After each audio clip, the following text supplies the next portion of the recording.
This is a Film Stories original podcast.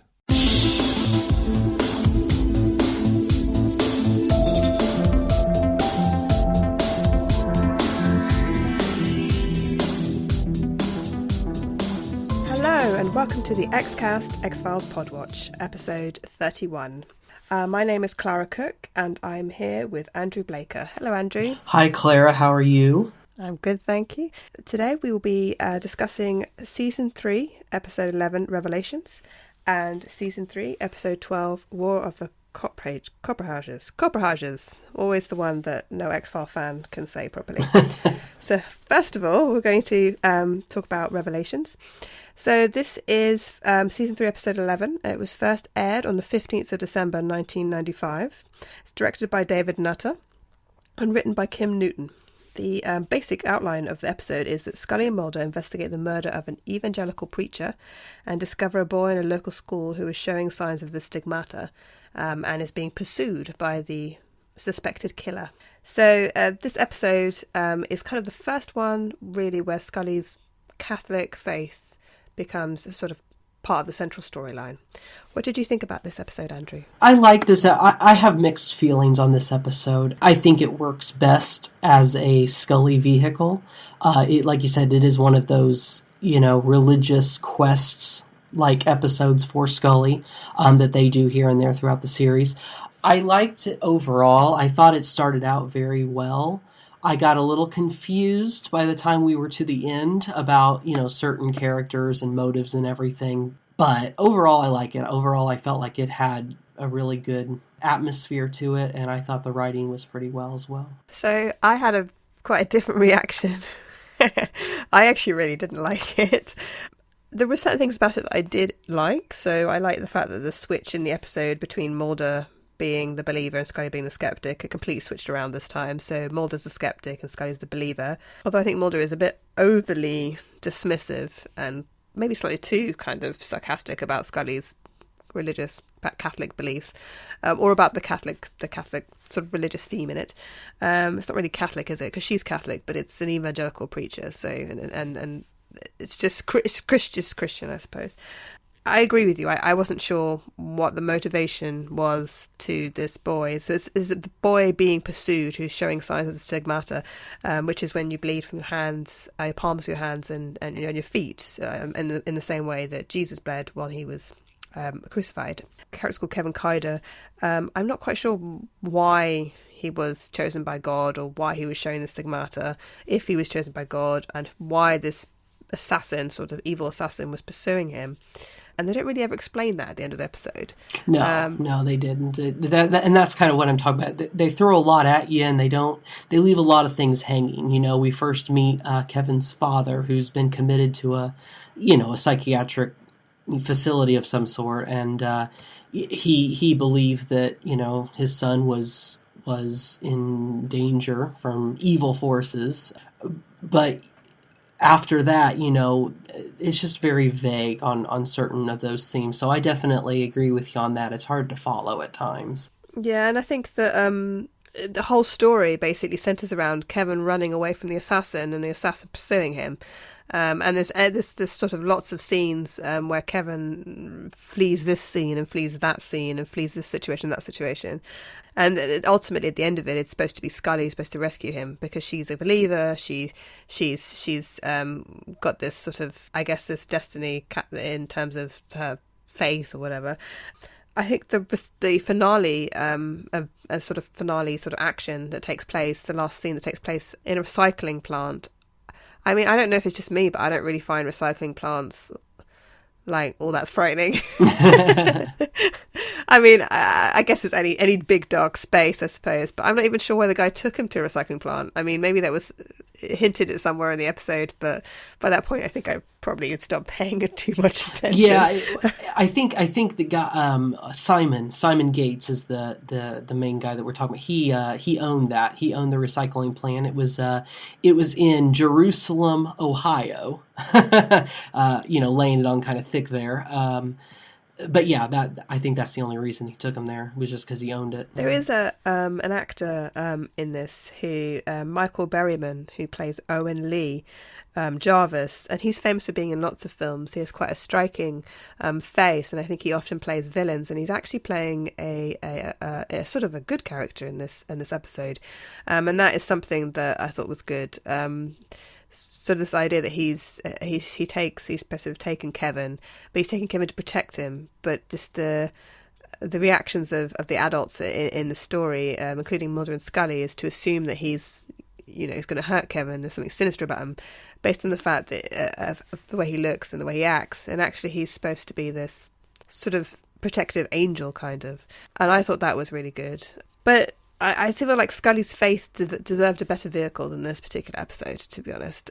And the series does explore Scully's faith later in other episodes. So, she does get to talk about her Catholicism later on. But I just feel that in this particular episode, she wasn't really given a huge amount to do except to listen for signs and rescue this boy. And I think that's about it, really. Yeah, no. I mean, you're right. I don't think they have a huge role in what they're doing in this episode. Like I said, I really mixed on the episode because I like certain things that they did. I thought they captured the atmosphere pretty well. The teaser, the opening teaser, was really good. Heavy-handed again. Usually when it comes to religion, that the X-Files is a little that they over-exaggerate certain things. But I thought it was strong. The stigmata element, being kidnapped from the foster home or the orphanage rather. I liked a lot of different themes throughout the episode and scenes, but altogether, adding it all up, it wasn't a phenomenal episode for me. I do want to point out, though, probably my favorite thing about the episode is the very ending. And I mean the very ending where Scully goes into the confessional, and she's kind of a lapsed Catholic. She, by her own admission, she hasn't been there for some time. And she, says that she wonders aloud to the priest. She wonders if God is speaking. She says, but no one is listening. And it just ends with that. And I thought, I don't know, I don't think the rest of the episode really merited that, but what she says on her own, I loved that. And I thought that was probably the strongest in the entire episode, if you want to know the truth. I really liked her acting with that, and I just thought that was a really powerful moment for her character. Yeah, I agree with you. I actually wrote that down. That scene really stands out for me. And it stands out for me as well because she feels that she can't really talk to anyone else about this as well. I mean, it's made clear throughout the episode that she can't really talk to Mulder about her faith, and which is interesting, which seems very out of character for him. Somebody who's so willing to jump on the paranormal bandwagon, who believes almost anything. He believes about lake monsters and aliens and shapeshifters and vampires and all sorts of stuff. But he's very skeptical about the belief in God. He is, and I think that's something throughout the entire show. I mean, they revisit the topic of that later later when Scully has cancer. That the faith topic comes up a lot, and that's something that she and Mulder disagree on. And she wrestles with it, and you get the sense that she can't really talk to him about that. He's kind of closed off to that sort of stuff. And I thought I liked that theme throughout the entire show. I think this is the first or one of the first episodes where you really kind of see that spelled out. And so for that reason, I think what it tries to do is admirable. I think the execution of it, I think they throw a little too much at the wall and not enough sticks, to be honest. It's a little confusing. I did enjoy the scene with the little boys in the foster home, though, and them all kind of trying to describe. Yeah, as he walks down the hall, yeah. yeah. And they're trying to describe for the what's it called, like the artist that draws pictures of. Oh, the police sketcher, yeah. The police sketcher, that's it, yeah. And when they were trying to describe him, I thought that was kind of funny. There's a bunch of very small parts, but they were played well by those little boys. Yeah, no, I agree with you. This episode, it starts off that sort of theme that does continue about Scully wrestling with her Catholic faith. And also as well, because she's a scientist, and Mulder in this episode does kind of throw that back at her. the scientific explanations, which I think is a little bit cruel of him, really. How can you, I mean, he doesn't say this, but it's sort of implied that how can you can you believe in this religion or believe in this religious aspect of these crimes because of your scientific background. But I think perhaps maybe he got so used to always being challenged that he feels like maybe he wants to challenge her back. I don't know. But yeah, it's interesting. She actually does say in the confession box, she does say, I can't talk to him about this. And that's why she's there in the confessional, because she feels that she needs to talk to somebody. And so...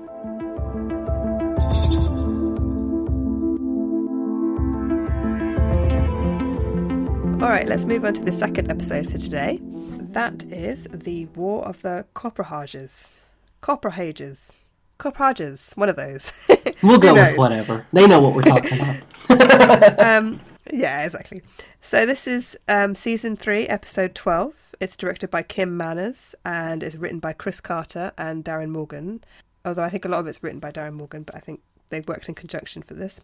So the basic storyline is that what appears to be killer cockroaches are terrorising a local town, and Mulder, who seems to be there by accident really, ends up investigating it with the help of Scully over the phone until she shows up later on in the episode, sort of sparked into joining him by what appears to be concern, but also I think some slight jealousy on her part when he meets Dr. Bambi Berriman, I think her name is. Yes.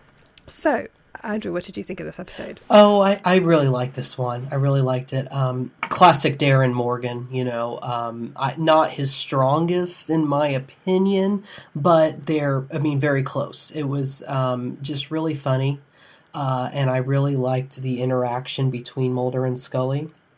I thought Darren Morgan knows... I think if you look over the scope of a lot of his episodes, he knows the characters really well. And I think he knows how they play off each other, and he knows what can be parodied and what cannot be parodied. And that's why so many of his episodes are really well liked. He did Clyde Bruckman, he did Jose Chung. He didn't write that many episodes for the show, but several of the ones he did write are like notable episodes. And even in the latest season 10, a lot of people thought that his episode, Mulder and Scully Meet the Were Monster, they thought that was the strongest episode of the entire run. And, that says something when you only have 6 episodes, and Darren Morgan before that had only written a handful.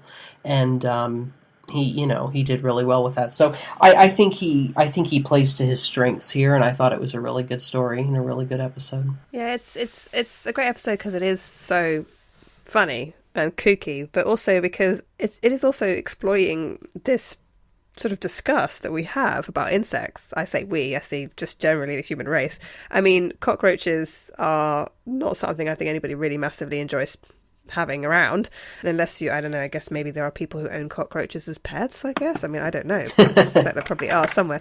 But the majority of people see cockroaches as a pest. So the idea that they suddenly turn around and start attacking people, it's actually kind of scary. And the episode starts out with this brilliant, what I would call like an elegy to a cockroach. This brilliant little speech that the exterminator gives before smashing a cockroach under his foot. And he sort of talks about the nature of bugs and how we are superior as humans, and then he probably gets killed by cockroaches, so kind of gets his comeuppance there. I think one of my favourite parts of the whole episode is the fact that Mulder and Scully spend most of it conversing over the phone, and at this point you really feel they're very much friends, not just work colleagues, because they've crossed this line where he's calling her on a regular basis when he has no reason to call her. So right at the beginning of the episode, I can't remember what he's looking for. He's looking for UFOs or something, isn't he? And he's sitting there in a car and he's bored, he's lonely, so he calls her up. And what's she doing on a Saturday night? she's cleaning her gun. That's you know what I mean? Like, neither of them have lives, She's cleaning a gun, she's washing a dog. And then as soon as she gets involved in the story, she starts researching for him. She's eating ice cream, she's having a salad or whatever. She sleeps with the phone by her bed because she knows that he's going to call.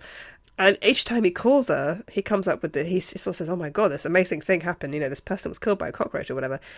She comes up with some sort of rational scientific explanation. He's like, yeah, you're probably right. Yeah. And then he hangs up on her, because he's going to go investigate something else.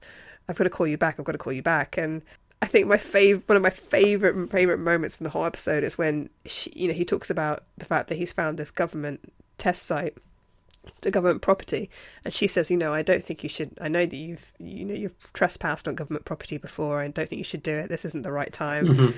And he's already in. Yes. He's already in the house. He's like, it's too late. I'm already there. It's like that Mulder, don't do the thing.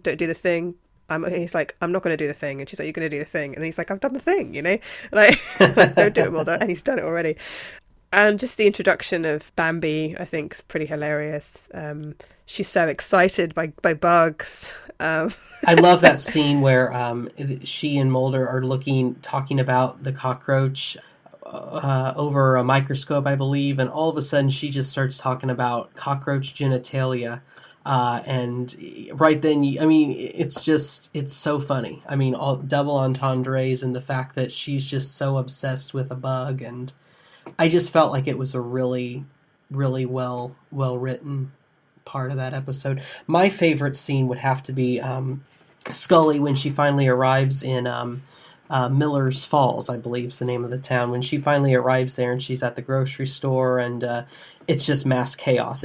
Cars are crashing into each other outside, and people are screaming and fighting over things in the store. And she kind of has to, she introduces her rational, logical talk, and it just completely makes the situation worse. I love that scene. I just thought that was really characteristic of Scully. It was really over the top, but it fit really well with, the whole War of the Worlds. I know is something that the script references a couple of times, including the name of the town, a little nod to that. So I felt like they captured the absurd worry about these killer cockroaches, and I thought they played it really well. And Scully actually in that scene, she actually solves the mystery. Really, she solves the hunt for the, I suppose, the perpetrator or whatever, the person who's involved in the killer cockroaches, because she has the map, doesn't she? And she finds where what is it? It's like a factory where they're growing something. Yeah, manure. Yeah. Manure. Yeah. Sorry, manure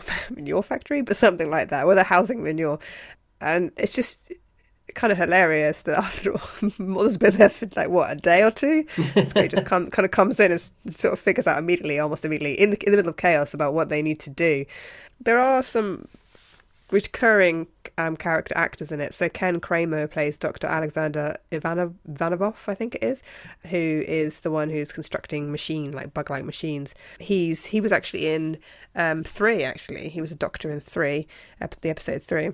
And also the 3 stoners who seem to appear again and again. And they appeared most recently in season 10 of The X-Files in The Weremonster, I think. Yes, yep. Yeah, they're licking toads and snorting whatever and inhaling dung or whatever. I think it's 3 of them, isn't it? But it's 2 stoners who are always on the lookout for a perpetual high. And then the 3rd stoner who always ends up dying somehow. Right. I think one of them gets eaten by Big Blue in the episode. Yes, with Quagmire, I think it's called, yeah. But yeah, the scene where Scully comes in and there's chaos and she's just surrounded by people panicking is very funny, and it actually echoes later in the episode when the sheriff, rather matter-of-factly, comes up and tells them all at the very end about how many incidents they've been dealing with that night. And quite a lot of people have inadvertently poisoned themselves with insecticide. Yes. Which I just think's really funny. Yeah. Spraying their homes with insecticide and then asphyxiating themselves. Yeah, it's just a very funny, pleasurable episode to watch. Yeah, no, it's a really great episode. It's cohesive and it's really funny, and it's classic Darren Morgan. Like I said, I think most people, when it premiered, when it aired, I think the critical acclaim was pretty high for it, and it has stood up as one of those, favorite standalone episodes. It's just really well done, and there is a scene that's close to my heart, which is when Mulder talks about his experience as a child, having discovered a praying mantis. He talks to Scully about it over the phone, and Scully says something like, lots of people are frightened of bugs. And I think that's what this episode is really trying to exploit, or trying to show, that lots of people are frightened of bugs, but at the same time, it's also rather silly to be frightened of bugs. I guess if you live in Australia, you might have a different opinion on this, and you might have a poisonous bug in your house. But And Mulder talks about screaming, Scully says, was it a girly scream, But I think the episode's kind of making that point, that this panic over... Yes. Yeah, it is. It is. Over insects is kind of ridiculous, really. Yeah. Yeah. It's a great episode. Best line of the episode is probably Bambi. Her name is Bambi. Yeah. I'll close with that. It says it all. Yep.